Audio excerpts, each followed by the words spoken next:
बरतानवी रुकन parliament Claudia web ने ममालिक से मुतालिबा किया है कि पाकिस्तान के कर्जे मुआफ़ किए जाएं। क्लाडिया वेब ने कहा कि कर्ज वापस लेने के बजाय दुनिया पाकिस्तान को बहरान का मुआवजा अदा करे। अफगानिस्तान और ईरान से टमाटर प्याज की दरामद शुरू हो गई। रात बाप दोस्ती के रास्ते टमाटर लेकर ट्रक अफगानिस्तान से पाकिस्तान आया। दूसरी जानिब मुल्क में महंगाई तारीख की बुलंद सतह पर पहुंच गई। अगस्त में महंगाई की शरह 27.3% रिकॉर्ड की गई। सऊदी अरब से ताल्लुक़ रखने वाले सरमायाकार डॉक्टर फहद अल जोफी को मिस्र में लूट लिया गया।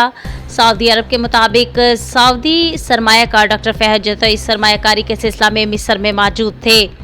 डॉक्टर फहद अल जोफी ने वाक़े की रिपोर्ट मुकामी पुलिस स्टेशन में दर्ज करा दी है। आलमी अदारा सेहत WHO के रीजनल डायरेक्टर ने वफाकी वज़ीर सेहत अब्दुल कादिर पटेल से टेलीफोन पर राबिता करके पाकिस्तान में सैलाब से जानी और माली नुकसान का बेहद अफसोस किया। वज़ीर सेहत अब्दुल कादिर पटेल ने इस मौका पर सैलाब मुतासरीन की इमदाद के लिए आलमी अदारा सेहत का शुक्रिया भी अदा किया।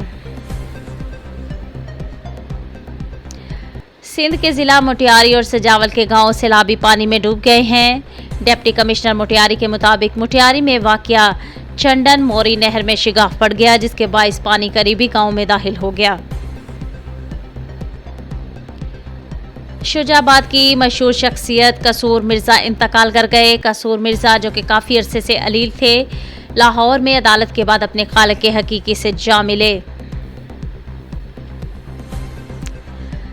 शुजाबाद म्यूनसिपल कमेटी के इंक्रोचमेंट टीम ने दुकानदारों को मेन रोड पर दुकानों से बाहर 10-10 फुट के स्टॉल लगाने की खुली छूट दे दी। इसके अलावा अल्लाह चौक, अलमरूफ थाना चौक, थाना सिटी के दीवार के साथ और मेन चौक में तजावजात माफिया को तजावजात कायम करने की खुली छूट दे दी है। एशिया कप सुपर 4 में एंट्री के लिए पाकिस्तान को आज हांगकांग पर को हैराना होगा। एशिया कप के ग्रुप में आज पाकिस्तान और हांगकांग मद्दे मुकाबिल होंगे। सुपर 4 मरहले में जाने के लिए पाकिस्तान को ये मैच जीतना होगा। इस मैच की अहमियत दोनों टीमों के लिए इस वजह से भी अहम है कि आज हारने वाली टीम इवेंट से बाहर हो जाएगी।